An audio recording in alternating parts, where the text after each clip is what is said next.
So first and foremost, I want to thank Blizzard Entertainment for giving me a reason, an excuse that I can finally blame on my early male pattern baldness. You know, I started to go bald when I was 18, and it really just kind of set in and really locked in when Diablo 4 was released. But on a serious note, I really didn't want to make this video. I didn't, because I wanted to be wrong about Season 4, and I wanted to love everything about Season 4. I wanted there to be some secret sauce that everyone was missing. Some secret little hidden gem in the items, in the class code that no one knew about, that everyone was missing, and then I could figure it out, and I could fine tune it and finally like crack the ultimate sorcerer build that everyone's looking for. In general, I'm an optimist, and as I went over the patch notes, I really was very optimistic. I looked at a lot of these changes, and I saw the hidden power in a lot of things, especially the changes to Inner Flames, because like any bonus to Inner Flames is automatically making things like Staff of Endless Rage better. It's making it better to double up on the amulet, going Devouring Blaze plus Inner Flames. It's making burn builds better, and all these things. Like I saw like kind of the cascading effects of these changes, and then also like with the glass cannon changes, I thought that was amazing too, because previously we couldn't put glass cannon on our amulet. It just made us take too much damage. And even like using raiment in a lot of situations was difficult. But I was like, all right, well, this is going to make raiment more usable. It's going to make glass cannon on amulets possibly usable. Like, these are great changes. I was optimistic until I spent the entire weekend, this weekend, building and theory crafting fire builds. I want to give a shout out to Ace of Spades for having the courage to post his major criticism of the patch notes. He's a heavy Druid player, and he was really upset by the patch notes so much that he released 2 videos about it. And he really inspired me to come out with my major criticisms of the patch notes. And one of the things that he said on his video was he said that a lot of the buffs are just too incremental, that they're just kind of throwing 15, 20, 30% buffs at certain skills when really they need like 200, 300, even 1,000% damage boost to be relevant. And when I heard him say that, I thought he was crazy. Then I sat down for an entire weekend and theory crafted all these fire builds. Now I want to be clear about this. These fire builds that I have, that are on my channel, that I've worked with, have worked in the past. Like, I've used my last 3 seasons of knowledge to build builds that would have previously worked under the old math system, under the old ways that we calculated damage. A good comparison is that when I was running Abattoir of Zir in Season 2, I was able to do the upper tiers of the Abattoir with Fireball and Meteor. I was able to do like 14s, 15s, 16s, and 17s, and like up to tier 19s. The highest tier in Abattoir was 25. And yeah, I wasn't doing tier 20s. I wasn't doing tier 25s. But I was competing with Fireball. I was competing with Meteor. Meteor hit like a freight train. So what's going on? Why is Sorcerer broken? Why am I so upset that it seems like none of the previous fire builds that I've built are relevant any longer? Why am I so upset? Well, let's start. I think a good place for us to start is Maxroll. Let's start with Maxroll. So a good place for us to start is Maxroll because, of course, they have a lot of the best guides and a lot of the best class, builds for each class up on their website. So I think if we just like look at this for a second, we can get a sense of what's going on with builds and just character builds in general, how things have changed. So if we just look at what's S tier, okay, S tier, Firebolt Sorc, that's a basic attack build. Bash Barb, basic attack build. Heartseeker Rogue, basic attack build. Flay Barb, basic attack build. Thorns Barb, basic attack build. Andariel's Puncture Rogue, basic attack build. Shadow Minion Necro. Okay, broken. It's fine. But, okay, like, we're seeing a theme here. All the best builds in the game. And Druid's missing. Where's Druid? Hold on. Where's Druid? Windshear Druid. Oh, top of A. Basic attack build. So, apparently, basic attacks are the best thing in the game right now. What happened? Why are basic attacks the best thing in the game? This makes no sense. Why is it that a resource generator, the most simple attack in the game, these are not cool abilities.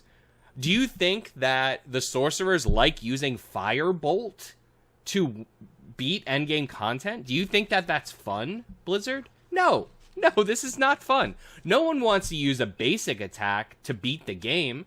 They don't want to use jab. They want to use haymaker. They want to use heroic uppercut, okay? They don't want to use basic attacks. They want to rain fire. They want to summon fire throughout an entire screen.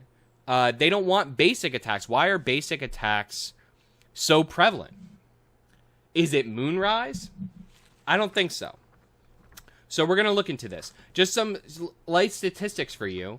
Over 50%, about 65% of all of Maxroll's S-tier builds are basic attack builds.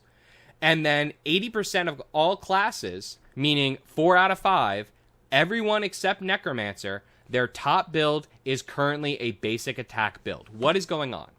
What is happening? Another thing that the Ace of Spades said on his video was that the Blizzard is just not doing the math. And I know why. I know why, coming from my background of data analytics, statistics, quality engineering is more specific of what I do. Coming from my background, I can tell you why Blizzard is not doing the math. Blizzard is not doing the math is because there's literally a million calculations that you can do. And when you have a million calculations that you can do, the most important question is, what should we calculate? Because I would be hard-pressed to think that they're not calculating anything. They're a big company. I'm sure that the engineers, the programmers, and the game designers out there have spreadsheets. Okay, they have there's no way that they don't. The problem is that there's a billion things you can calculate. Figuring out what to calculate is what's important, because you want to always be comparing to the real world, right? The reality of the game. You see something in game, and you want to then either prove it via math or use math to either support or disprove your theory or whatever it is, right? So that's how we figure out what we're going to calculate. So to get things started here as to trying to figure out why basic attack builds have completely overtaken the meta and are just the best, by far the best thing that we have for pretty much all classes, I want to start with what I did over the weekend. So what I did over the weekend is I made the crazy assumption that an item in this game could be good and usable, and that is staves. I made the crazy assumption that a staff could be good in this game, okay? Now look at this staff, okay? This is not a layman's staff, okay? This is not a staff that you're just going to find in the randomly one day while traversing through Sanctuary, okay? This is a next level cracked staff, okay? The 270% critical strike damage, 200% pyromancy critical strike, all right? 350 main stat. This staff is insane, and it has 11,000 poison damage for Talrashas, okay? Completely crazy, because, I wanted to make Meteor work, and my only option is either Meteor Size, which is good, Meteor Size is good, or getting an extra 15% multiplicative on the staff. I thought that the 15% multiplicative for Talrashas would be better. So I have a really good items. Like I use my legacy items. Like you see here, I have Talrashas completely maxed out, like max cooldown roll, like maxed out on damage.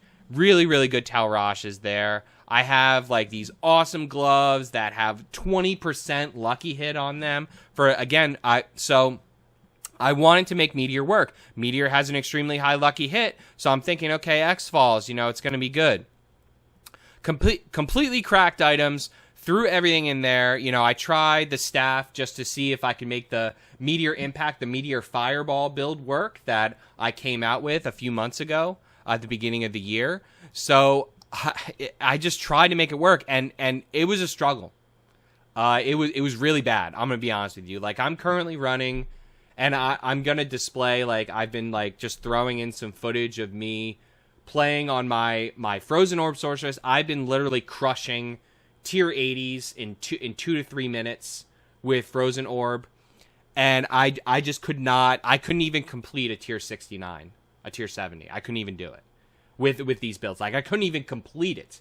And just that disparity between the two builds being that far, it was weird to me. Because here's the thing. I was even using items that I shouldn't even have access to. Because I was using, like, for example, I was using these pants that have +4 meteor on them. And I was using this amulet that have +3 mastery skills, +3 meteor, and +3 devouring blaze. So, like, I had, like, 21 ranks of meteor. 21. And in my head, I'm like, okay, I have 21 ranks of meteor. I have 6 ranks of devouring blaze. My meteors should be coming down and just wiping the floor with everything. Just, like, crushing it hard. And I just wasn't seeing it. It was sad. It was sad. It was sad the level of damage that the meteor was doing. And pretty much the only way that I could make meteor work was to add attack speed. I started adding like the staff was just completely out of the question. Like, the staff was terrible. By far the worst. Like, it was just so bad. It was abysmal. And just so you know, like, my Starfall Coronet is also really, really good. Like, 6.5, maxed out cooldown, max meteor. Like, I was using really, really good items. Like, items that would take you tens or hundreds of hours to farm. Right? Getting this level of a Starfall Coronet is very, very difficult. But I was using it all, right? I'm on Eternal Realms, so I have access to all this stuff. So the only way that I can make meteor work is if I basically stacked attack speed, stacked cooldown, and then just went X-Falls, and just, for some reason, like, attack speed is just the best thing in the world. Because Rage Gaming went over this as well, because our summons are getting 100% of our stats whenever we get attack speed. These summons attack faster, Ice Blades cooldown gives more cooldown, and then that helps meteor. And I was seeing that. The difference between adding Isu's Ferocity, even though Isu's Ferocity doesn't even scale meteor, it was still way better. So in my head, I'm like, what in the world is going on? We have basic attacks that are at the top of the meta. Meteor is just not functional. Meteor is a shell of what it was in previous seasons. It's a shell. And, like, attack speed is apparently the best thing in the world. What is going on? So I have all this that I was seeing in reality, right? I have all this, like, I tried about 10 different gear configurations for Meteor and Fireball and combinations of them. So I have all this that I was seeing in the real world, so I wanted to take it to math. And I wanted to figure out why, mathematically, this was happening. What is going on? Why are basic attacks now king? Why is attack speed by far the best stat? Like, it's not even close. It's not even close. Attack speed, like, it's not even close. So why is it? So to talk about what happened, right? Because this wasn't always the way it was. Basic attack, in fact, like, if you go back a few months, no one even used basic attacks. The meta was to take basic attacks out of your build, and that is the way it should be. And I don't know if people out there are going to share this opinion with me, but in my opinion, the goal should not be to have basic attacks at the top. At the top of the game. People want to use their big skills. They want to use their Infernos, their Meteors, their Firewalls, their Ball Lightning, their Blizzards, their Frozen Orb. Like, this is what we want. We want to use big abilities with big splashy visual effects and not basic skills to dominate the game. So what changed? Well, we know that they changed the way that crit and vulnerable damage works. That was the big thing, right? And the reason I'm going to focus on this, specifically for the Sorcerer, but this also applies to every single class, is that the Sorcerer specifically was heavily reliant on critical strike and vulnerable damage scaling to scale its damage when compared to other classes. And the reason for that is because our aspects, we do not have an aspect that is a huge global multiplier. Like if you, for example, if you look at necromancers have blighted and they have grasping veins. Both of those are ridiculous global damage multipliers that you can throw in pretty much any build. Sorcerer and a lot of our aspects, like if you look at Sorcerer builds, our best aspects are aspects that pretty much everyone has. It's like conceited. Woo! We love conceited. So when compared to all the classes, the Sorcerer had the most dependence on crit and vulnerable damage because our aspects just aren't there compared to other classes. Like, they're more specific. Like, if you compare, like, Blizzard has been the best spec in the game pretty much for the entirety of the life of the Sorcerer. Like, there was only one time where another build beat out Blizzard until this point, and that was when Ball Lightning was bugged. And even when Ball Lightning was bugged, Blizzard was still competing. But, like, if you look at Blizzard's aspects, it's all these weird, like, Ice Spike scalers and things like that. Like, they use an Ice Spike area scaler. It doesn't even really add damage. It just increases the area. Like, it's weird how we scale damage. So most of our damage was scaling based on crit and vulnerable damage because it was a global scaler, right? It didn't matter what you were doing. X-Falls, it didn't matter what, Ice Spikes, it didn't matter what you were doing. If you stack crit and vulnerable damage, you scale your damage. So when they changed the math, I think we knew that the goal was for them to reduce the scaling of critical strike damage and vulnerable damage. Because stacking critical strike damage and vulnerable damage was too good. It was too good. It was too overwhelming, right?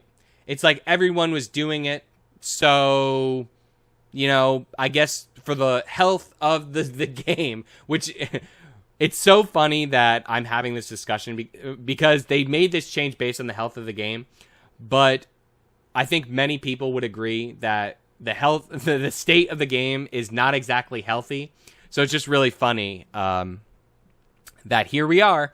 But okay, so the goal was that they were going to reduce the impact of these stats to make other stats better. So it would be better for us to, like, there would be more variability inside builds because they made these stats weaker.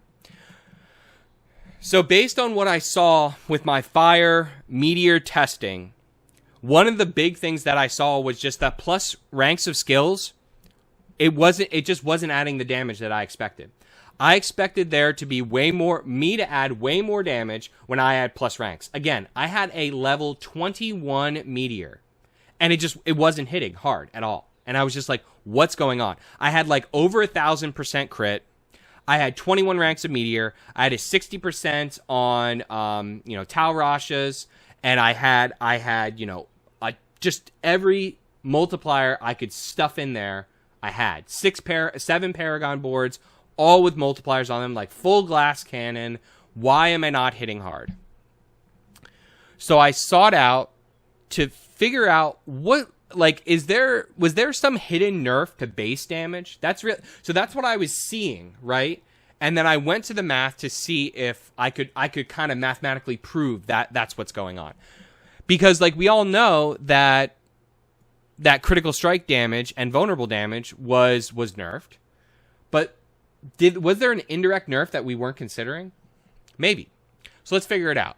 So I did some really simple math here. Like, this took me literally like 15 minutes to make this spreadsheet. This was not involved or difficult or anything. I didn't run a crazy amount of scenarios. I literally just theory crafted math, okay?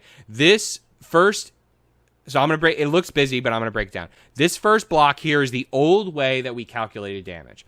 And that is that critical damage was its own bucket. Critical strike and critical strike damage was added to the critical strike bucket and was multiplied. So it was basically critical strike damage was a separate multiplier. That's the old way. The new way is that critical strike damage is just added to your additive damage. And then the critical strike is just its own separate multiplier. It's its own 50% increase. So critting gives you a 50% multiplier. But the critical strike damage is considered additive. So that's the major change. And so what I did was I added some additive damage just to, average amount of additive damage. And then so I varied the base damage from 1 to 1,000 just to get a sense of how it's going to increase with base damage. And I saw a consistent delta or a consistent change between every scenario. Like you could see here for 100 base damage, my total damage was 1,500. For 1,000 base damage, which is 10 times 100 base damage, my total was then just 10 times. So the difference is staying the same between them. And then I just ran the same scenarios for increasing critical strike chances, right? 150 critical strike, 200 critical strike. I wanted to see if there was some hidden effect to the base damage for increasing levels of critical strike. Because again, the major way that Sorcs were increasing our damage was from critical strike and vulnerable damage. And all of this can be applied to vulnerable damage. Everything I'm saying, you could just mirror it to vulnerable damage because it worked the same and it works the same now. So I made some graphs. And so now I want to just talk about what I calculated. Okay? So over here, so this is the graph that I'm creating. Okay? 2 lines, varying crit, so increasing crit damage going from all the way to 100%. 1,000%. Which is definitely possible to do with today's gear level. In the old gear level, like we'd be more around here, like 500 or like 400, right? It'd be way less. But, everything is relative. So, and that's the big thing. I wanted to normalize the data for ease of comparison. So that is why I graphed the rate, where I literally took the change, the delta, and I calculated the slope. So all you geometry math people out there, how do you calculate slope? You do the delta of x over the delta of y, or vice versa or whatever, and then you calculate the slope, you calculate the rate. Okay, and that's what I did. So I calculated the rate. So this in this column you see is the rate of when you increase your base damage by 1, how much does your total damage increase when you have this level of crit and assuming 500% additive damage, because I made that consistent. So what I found was, look at this. So the red line is the new way of calculating damage, and the blue line is the old way. Huge differences. And if you look at the actual data, you can see the rate of increase. So this is basically proving that base damage matters less now. That base damage matters less because the base damage scaling is less now with the new way to calculate critical strike, right? So if you look here, you were getting 24 total damage per base damage. Again, this is a rate. 24 total damage per base damage increase with 1,000% crit in the new way. In the old way, we were getting that at 250% crit. In the old way. Insane. So look at how much base damage was base damage wasn't reduced. The impact that base damage has was reduced when they made these changes to critical strike and vulnerable damage. And this is what I'm saying. And I noticed this in game because, again, 21 ranks of Meteor, I should be hitting like a freight train, but I was not. I was hitting like a paper napkin, okay? And here it is in the math, like we see it. Now, keep in mind, because this is a rate, you may be thinking, oh, well, it's linear, right? The lines are linear. It's not too crazy, DDA. No, it is. It's actually really bad because this is a rate. I'm graphing the rate of increase. So the rate is increasing over time as compared to the old way of or the new way of calculating. The rate is increasing. That means that this is exponential growth. This is exponential growth. Because the difference between these two numbers are getting bigger and bigger and bigger at higher levels of crit. The more crit we had or have, and vulnerable damage, the more crit and vulnerable damage we have, the bigger this difference becomes. The less impactful base damage is. So what does this mean? Well, we already see it, right? Attack speed is king. Why is attack speed king now? Because base damage doesn't matter as much. It doesn't matter. So instead of scaling our builds multiplicatively with other modifiers, like with crit and vulnerable damage, now the way to multiplicatively scale your builds is with attack speed. Like it's just quite literally the changes to the stats just change the focus from critical strike and vulnerable damage to attack speed. And it's like the same thing. They basically made the same problem in a different stat. Is basically what they did. So what are we saying? Like Ancient Flame is king, chance to cast twice. So you might be asking yourself, okay, DDA, well, it's not just basic builds that are winning out. Like, what about Frozen Orb Sorcerers? What about Ball Lightning Sorcerers? Well, all of those builds are utilizing a new broken temper that exists in the game that is a chance to cast twice, which is just basically doubling down on attack speed. It's taking those tempers take attack speed and they just like quadruple attack speed's value. Because every time you cast, now I have a 70% chance to cast again. So you're just doubling down on your casts. It's just crazy. So this is the meta. This is the meta now. The meta is now attack speed and chance to cast twice. That's it. All the other previous, all the other previous unique items that don't follow this mantra, all the stabs are useless. Yeah, this is where we are. Ranks of skills just don't matter as much. Because, again, base damage just doesn't matter that much. In comparison to how it did. Like with how it scales with additive damage, right? So I guess what I want to be clear on is like the game was balanced by the old way, right? The game was entirely balanced based on the old stats. And that's why you're seeing these patches. And Blizzard is almost randomly, increasing the base damage of skills. They're increasing the base damage here and there. They're increasing the base damage of certain items.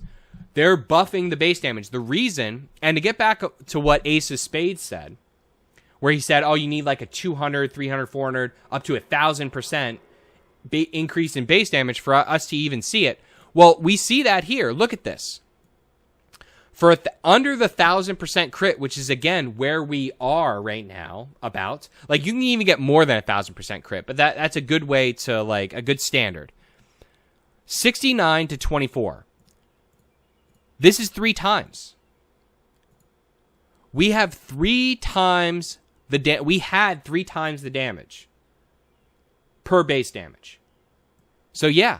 We need like a 200 to 300% increase in base damage of certain skills in order for them to be viable now. Because of the way they changed critical strike and vulnerable damage. Because that was the way that we scaled. It was multiplying, right? It was multiplying the base damage. We're not getting that anymore. So the base damage matters less. This is also true for X-Falls. Or any unique item that has a base damage. This is true for, and this is why, like, we're seeing them increasing the base damage of these. And I know what you're going to say. I know that people in the comments are going to be like, but DDA, Blizzard is the exception, right? Blizzard can use X-Falls. Blizzard is an item based, it's based on ice spikes. Blizzard is the exception. I said this in the beginning of the video. Blizzard was the unbelievably unwavering top build of Sorcerer. Like, we could not touch Blizzard's levels. The only way we touched Blizzard's levels was when Ball Lightning was bugged and doing 10 times the damage. And Blizzard was still comparable to Ball Lightning.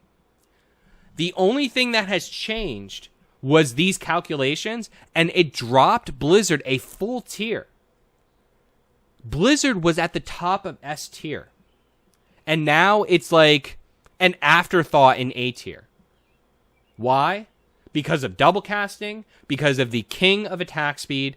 Like, you want to say that everything else was buffed so much, and then that Blizzard was just didn't keep up with the buffs, but no, there were actually hidden nerfs, because base damage was hidden nerfed. Like, the base damage of ice spikes, the base damage of everything in the game was nerfed, hidden, because of the way they changed the multipliers in the game. Starfall Cornet is just a broken item. Like, when attack speed is king, being limited by a cooldown, not gonna run, not gonna go. And yep, and I just noted here that we need two to three times the base. So, just as kind of like a final point to this, I just wanted to throw in some aspects into the math to see if it would change anything. It didn't. The graphs are the same. As you expect, you add global multipliers to everything, then nothing changes, right? It cancels out in the end.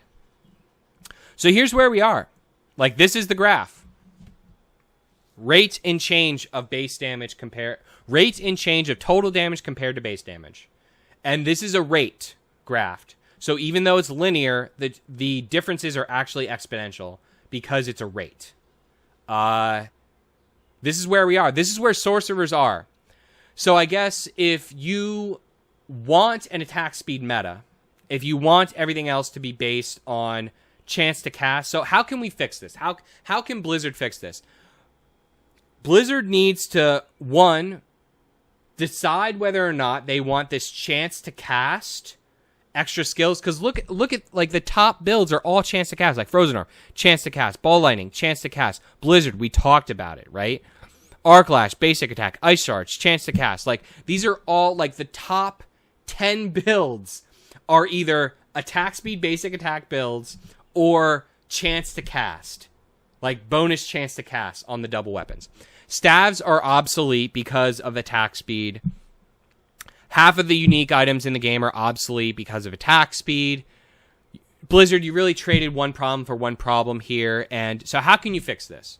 Blizzard needs to decide if they want this chance to cast with attack speed to be meta-defining, to be build-defining for the rest of the game. If they do, then they need to build everything around it. Because, like, what's the point of using a staff for any of the skills that have chance to cast extra on wand focus? Like, there is no point to it. There is no... So, if this is going to be integrated into the game, then you need to build around it. All the skills, all the abilities need to be rebuilt from the ground up. Because when they implemented this change, they basically half implemented it. We're stuck in limbo right now because they did not fully implement. They didn't change. Like, they based all of the previous items and skills off of the old math. And when they went to the new math, they half changed things, but not completely. So you either need to commit and then give something to the rest of the skills, right? So if you don't have the chance to double cast, like for Firewall, for Meteor, if you don't have the chance to double cast, we need something. And it's not area. It is not area, okay? Area adds damage, sort of, but not really. It's not area. Area is not the answer. We need something else, okay? So I know I kind of rambled for a long time, and I'm going to end the video here. I have definitely lost my hair. I hope you found this video useful. I just wanted to highlight the hidden nerf that I don't see anyone talking about. The way that they changed math in the game, it had unforeseen effects on the build variety. And I think it's worse. I'll be honest. I went into it optimistically, thinking that maybe I was wrong, or everyone else was wrong, but no, this is the way it is. This is the build variety we have, basic attacks and attack speed. So if you like this video, please hit that like button. Please hit subscribe for the best gaming content and guides. And as always, turn your dial to Random Number Gaming for weekly updates on Diablo 4.